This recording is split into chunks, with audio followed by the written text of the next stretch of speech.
Amados hermanos y hermanas, que Dios les bendiga. Muy buenos días o buenas tardes. La predicación de hoy tiene como título Dialogando con Jesús. ¿Quién quiere dialogar con Jesús? Qué maravilloso asistir a una invitación para dialogar con Jesús. Sería la invitación que jamás pasaríamos por alto, ¿verdad? Pues vamos a dialogar con Jesús, vamos a ponernos al lado de los discípulos y vamos a dialogar también con Él. Bueno, esta palabra está basada en el capítulo 14, versículos del 1 al 31, y el contexto literario inmediato de este pasaje, de este capítulo 14, está en los últimos versículos del capítulo 13, donde justamente Jesús anuncia la negación de Pedro, pero el contexto general está en que Jesús los iba a abandonar, los iba a dejar, se iba a ir. Bueno, quiero destacar de esta porción bíblica 7 puntos de ese diálogo y reflexionar lo relevante que es, lo que era para los discípulos y lo que es para nosotros ahora, en este tiempo y en todo tiempo. Ahora, si tratamos de conectar la conclusión del capítulo 13 con el inicio del capítulo 14, aparentemente se ve que hay una ruptura del pensamiento, porque en el capítulo 13 termina con la negación de Pedro, que Jesús mismo lo anuncia, y comienza el 14 hablando Jesús diciendo: no se turbe vuestro corazón. Hay algunos comentaristas que dicen que lo propio habría sido decir, bueno, termina la conversación con Pedro y le habría dicho, y le dijo a Pedro, o les dijo a sus discípulos. Ahora, es grave lo que Jesús le había dicho a Pedro. ¿Qué le había dicho Jesús? Sigamos mirando un poco el contexto. ¿Qué le había dicho Jesús a Pedro? Bueno, le había dicho que lo iba a negar, que lo iba a traicionar. Y la pregunta es, ¿cómo era posible que eso podría ocurrir? ¿Acaso Pedro no amaba realmente a Jesús? ¿Acaso Pedro no era el más valiente de todos los discípulos? Claro que lo era. Pero si el más valiente, está sentenciado por Jesús de que lo iba a traicionar, entonces, ¿qué se esperaba de los demás? ¿Qué se esperaba de los demás discípulos que hicieran? Ese contexto de incertidumbre, de dudas, de un futuro incierto para todos ellos, es lo que ahorita está, había embargado su corazón de un pesar, de una gran incertidumbre. Y por eso que Jesús, en medio de ese escenario, de un Pedro que lo iba a negar, de que Jesús se iría y de que todos quedarían víctimas de la mayor incertidumbre, entonces es en ese contexto que Jesús está hablando estas palabras. Y también se da en el contexto en que Jesús pronto sería arrestado, sería enjuiciado y sería ejecutado en una cruz. Entonces todo viene abajo. Ahora, la vida normal a la que bien estaban acostumbrados los discípulos, la expectativa de un gobierno mesiánico al mando de Jesús en el que ellos compartirían, que su pueblo sería libre y vendría la paz, la verdadera paz, la shalom de Dios, todos serían felices, todos estarían en paz, pues todo eso se caía en pedazos. Y Jesús sabía todo eso. Jesús conocía lo que estaba pasando en la mente de sus discípulos y por eso precisamente comienza con esta primera afirmación de Jesús, que de inmediato entramos a considerar.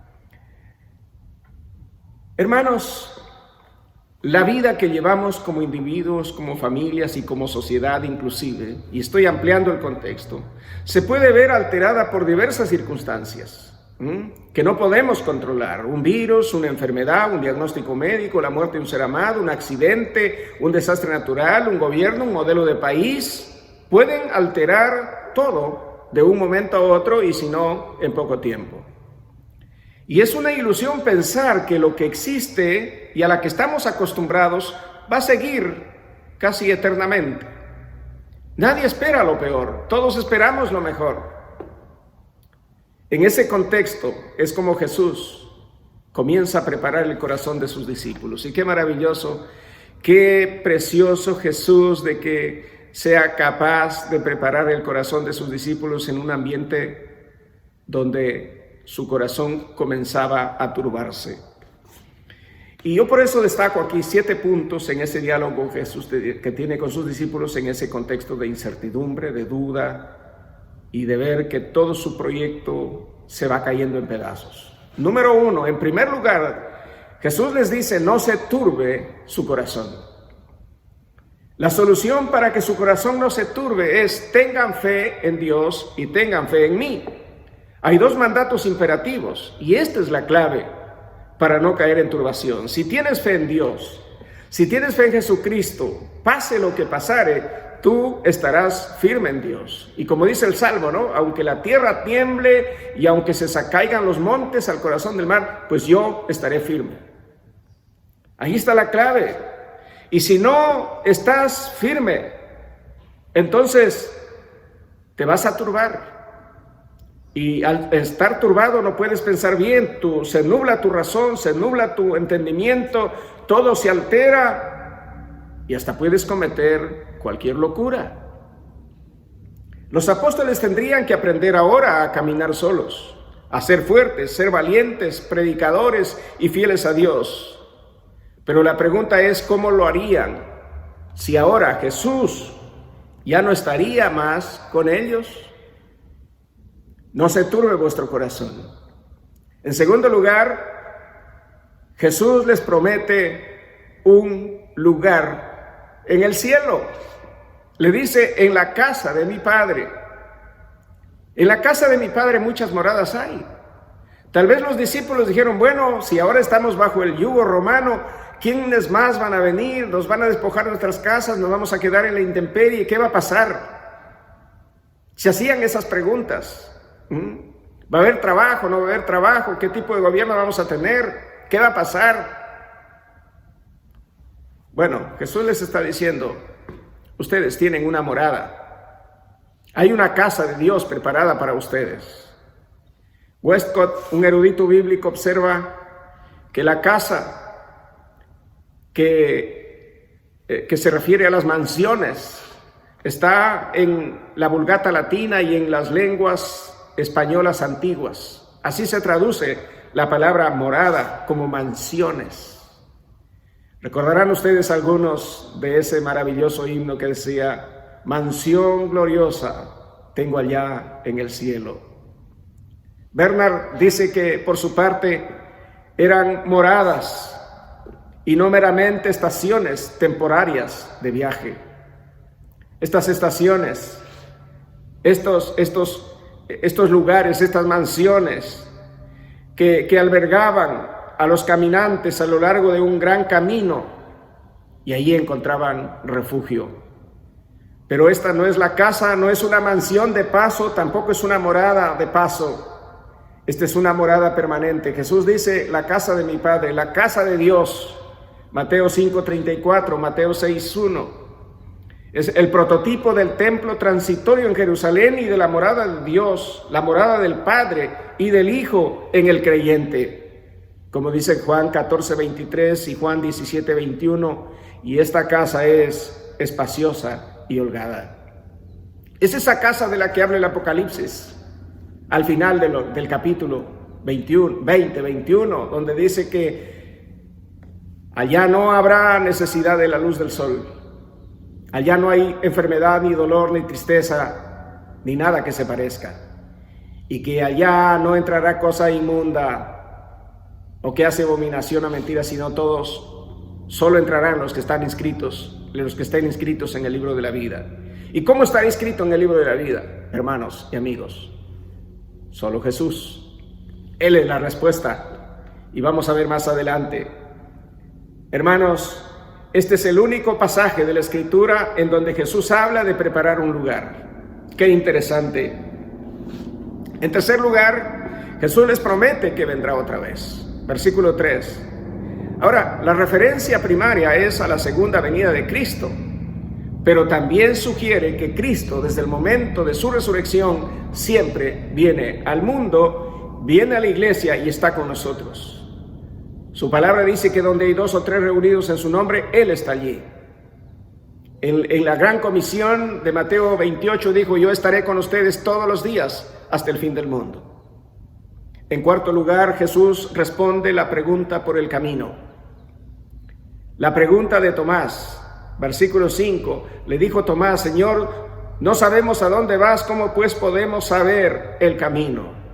Pedro había hecho la misma pregunta en San Juan capítulo 13, versículo 36. Estaban preocupados: Señor, no sabemos a dónde vas. Señor, muéstranos el camino.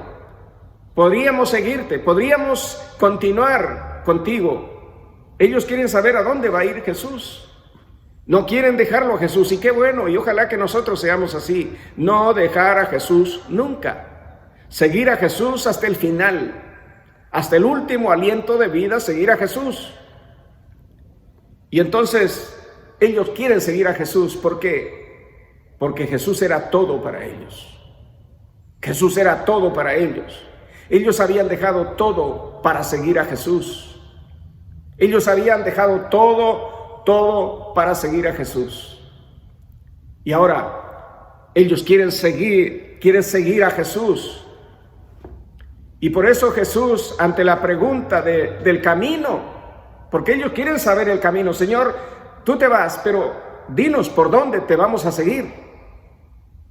Entonces ahí viene la respuesta del capítulo 6, del versículo 6. Jesús le dijo: yo soy el camino. Este es un versículo favorito de millones y millones de cristianos a lo largo de la historia, a lo largo de estos 20 siglos, 21 siglos. Jesús le dijo: yo soy el camino y la verdad y la vida, y nadie viene al Padre sino por mí. Kempis, un erudito bíblico, escribió estas palabras comentando el versículo 6. Abro comillas, dice: sin el camino no hay viaje, sin la verdad no hay conocimiento, y sin la vida no hay existencia. Yo soy el camino que tú debes seguir, la verdad que debes creer, la vida que debes esperar. Yo soy el camino inviolable, la verdad infalible, la vida sin fin. Yo soy el camino que es más recto, la verdad que es más sublime, la vida que es verdad, la vida bendita, la vida no creada. Si permanecéis en mi camino, conoceréis la verdad, y la verdad te hará libre y estarás seguro para la vida eterna. Cierro comillas. En quinto lugar, Jesús responde a la pregunta: ¿cómo conocer a Dios? Si me conocieseis, también a mi Padre conoceríais, si desde ahora lo conocéis y le habéis visto. Ellos están preguntando: bueno, queremos conocer a Dios. Esta es otra gran pregunta. El ser humano, desde que se tiene memoria de él, está en búsqueda de Dios. Solo que no lo declara, solo que no lo dice con nombre propio. Pero el ser humano, en lo más hondo de su corazón, busca a Dios. Lo busca en otras cosas, lamentablemente, y se pierde. Por eso Jesús dice: desde ahora, señala al momento de la pasión. La revelación del Padre no fue completa sino hasta que Jesús retiró su presencia visible. Solamente después sus discípulos comenzaron a comprender cuánto les había revelado Jesús respecto de la naturaleza y los propósitos de Dios. Felipe le dice: Señor, muéstranos al Padre y nos basta. Están desesperados por conocer al Padre. Y vean lo que le dice Jesús en el versículo 9. Tanto tiempo hace que estoy con vosotros, Felipe, y no me has conocido. Bernard escribe, abro comillas, pero el no ver a Dios en Jesús era no conocer a Jesús. Y yo añadiría a esto que si tú no conoces a Jesús, tampoco puedes conocer a Dios. Porque para conocer a Dios hay que conocer a Jesús. Porque Jesús es el camino, el verdadero camino, el único camino. Y en el versículo 10 le dice a Tomás: podrías ya haberlo conocido por mis palabras. Y en el versículo 11 le dice que también podría haberlo conocido a Dios por las obras. Así que hay dos razones por las cuales Felipe debía saber que Padre e Hijo son uno. Juan 10:30. Como dice el versículo 11, yo soy en el Padre y el Padre en mí. Y tanto las palabras como las obras de Jesús provienen del Padre. Así que si no puedes creer por lo que dice Jesús, entonces créelo por sus obras. La fe que brota solo por el oír de la palabra de Jesús es una fe más elevada que aquella fe que brota solo por ver las obras de Jesús. Pero Jesús recibe ambas. Hermanos, mientras yo preparaba esta parte, este punto específico del sermón, sentí claro en mi corazón que debía hacerles una pregunta a la iglesia. La pregunta es si verdaderamente conocen a Jesús, si lo conocen como su Salvador, si tienen comunión con Él, si Él es el número uno en sus vidas, si están dispuestos a dar su vida por Jesucristo, si cada día ustedes viven, como dice San Pablo, ya no vivo yo, sino que Cristo vive en mí, y que están creciendo en la gracia y en el conocimiento de Jesús. ¿Conocen a Jesús? Si usted conoce a Jesús, entonces usted tiene salvación y vida eterna. Podría ser que mucha gente que está en las iglesias, y esto es algo que sentí en mi corazón mientras preparaba este punto, repito, y el Señor ponía esto en mi corazón, podría ser que mucha gente que están en las iglesias no conocen a Jesús, y eso sería trágico. Pero si ese fuera el caso de alguien de los que me está escuchando hoy, esta es la oportunidad para volver a Dios, para entregar su vida a Cristo, para abrazar la fe de verdad y tomar en serio su vida cristiana. En sexto lugar, Jesús dice que quien cree en Él hará mayores obras que Él. Ahora, esto no es tan fácil de creer, ¿verdad? De cierto os digo, versículo 12, el que cree en mí, o el que en mí cree, las obras que yo hago, lo que yo hago, Él las hará también, y aún mayores hará, porque yo voy al Padre. ¿Cuál es el fundamento para estas mayores obras? Menciono 3 fundamentos. El primero es una fe correctamente depositada. Y esa fe correctamente depositada es creer en Jesucristo. Tú tienes que creer en Cristo. Es la base para tu salvación. Es la base para tu vida cristiana. Es la base para que tú seas una persona feliz y bendecida. El que hace las obras que Jesús realiza. En segundo lugar, el segundo fundamento es porque dice Jesús, yo voy al Padre, pero así como yo voy, yo les envío al mundo. Juan capítulo 17, versículo 18, o Mateo 28, del 19 al 20, o Juan 17, 18, yo les envío al mundo para que ustedes sean mis embajadores, para que ustedes hagan mayores cosas que yo. Ustedes van a conquistar al mundo, van a llegar a todos los continentes, van a llegar a todas las regiones de este planeta. Ustedes harán mayores cosas que yo. Ustedes volarán en aviones, ustedes se transportarán de un lugar a otro, usarán la internet, usarán todos los medios tecnológicos para seguir predicando el evangelio, harán mayores cosas que yo. Y en tercer lugar, el tercer fundamento para hacer mayores cosas que el Señor es que estas obras, la realización de estas obras, están vinculadas con la oración. Jesús asocia las obras que harán sus discípulos con la oración de ellos.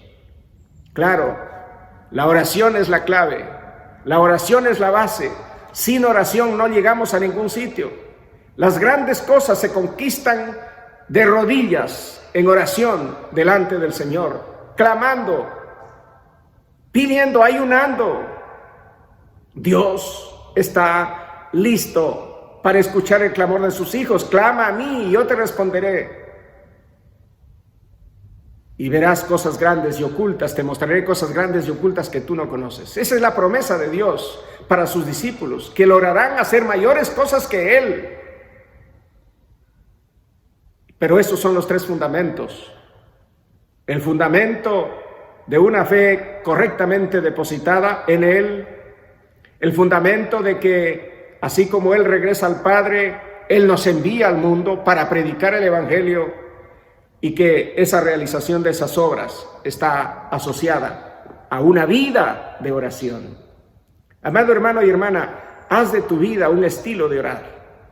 Ora a Dios en todo tiempo, orad sin cesar. La oración es la clave, la oración es la que abre las puertas del cielo. Por eso el versículo 13 dice: y todo lo que pidiereis al Padre en mi nombre, yo lo haré para que el Padre sea glorificado en el Hijo. Subraye la palabra o la frase, todo lo que pidiereis. En el versículo 14 dice: si algo pidiereis en mi nombre, yo lo haré. Subraye la palabra, si algo pidiereis. ¿Cuál es la diferencia? ¿Cuál es la diferencia entre todo lo que pidiereis y si algo pidiereis? Bueno, todo lo que pidiereis, dice un erudito, que se refiere a que cuando nosotros le decimos a Dios: Señor, hágase tu voluntad, podemos estar absolutamente seguros que así será. Y si algo pidiereis, ese algo es aquello que le place a nuestro Dios darnos, porque nos ama infinitamente. ¿Cuántas veces vamos a nuestro Dios y decimos: Señor, Padre, por favor, te pido esto, Señor, ayúdame aquí, ayúdame allá, Señor, por favor, por favor, por favor? Y Dios nos lo concede. Es ese algo que Dios nos da por amor, que Dios nos da por misericordia, que Él responde nuestras oraciones. Pero la pregunta es: ¿en qué sentido pueden ser mayores que las realizadas por Jesús? Versículo 12. Y aquí yo cito a 3 eruditos bíblicos. Robertson dice que mayores se refiere a mayores en cantidad. Clark, otro erudito, dice que mayores se refiere, dice: ciertamente el mayor milagro de la gracia divina es la conversión del impío y obstinado corazón de su pecado a la santidad. Y Westcott dice: mayores significa los efectos espirituales más amplios de la predicación de ellos que vieron después del Pentecostés. Mayores obras. Y en séptimo lugar, Jesús les promete el Espíritu Santo. ¡Qué maravilloso! El gran Consolador, el que les va a guiar, el que les va a recordar todas las cosas que Jesús les había enseñado, el que los consolará en tiempos de tristeza, el que los animará, los alentará en tiempos de angustia, aquel que estará, dice, con vosotros para siempre, el Espíritu Santo de Dios. En conclusión, estos son pues los 7 puntos del diálogo de Jesús con sus discípulos que yo he querido rescatar hoy para efectos de esta breve predicación. Y recuerde, hermano y hermana, recuerde, Jesús quiere sacarnos de toda turbación y en vez de ello poner su paz, esa paz que sobrepasa todo entendimiento. Promete una casa en el cielo, dice que volverá pronto, dice que Él es el camino, el único camino al Padre, y nos enseña cómo conocer a Dios y que podemos hacer mayores obras que Él, y además nos ofrece su Santo Espíritu para que esté con nosotros para siempre. Amado hermano, hermana, he orado para que el Espíritu Santo selle estas palabras en sus corazones y espero que así sea.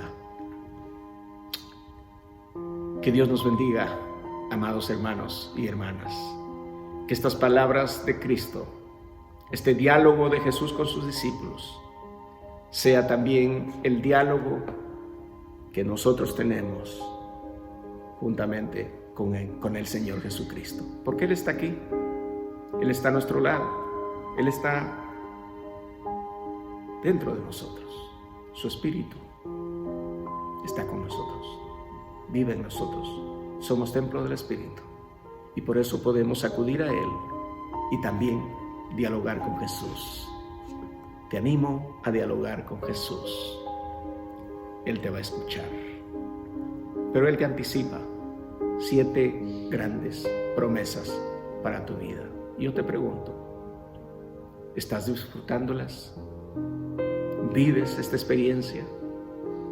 Y si no, pues las puertas de la gracia todavía están abiertas y te están esperando. Están esperando que tú creas, que tú te entregues, que te consagres, que vivas para Él. Oremos. Padre, en el nombre de Jesucristo y guiado por tu Santo Espíritu, te doy gracias por tu santa palabra, por esas promesas maravillosas y sublimes que le hiciste a tus discípulos en un momento crítico de su existencia y que también son para nosotros en este tiempo y en todo tiempo. Por Jesucristo nuestro Señor. Amén.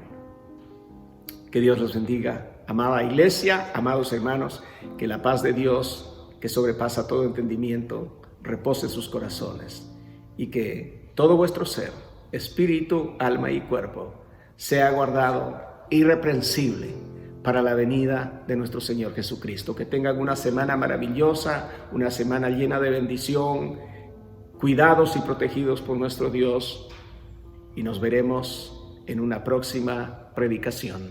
Que Dios les bendiga. Hasta ese momento. Amén.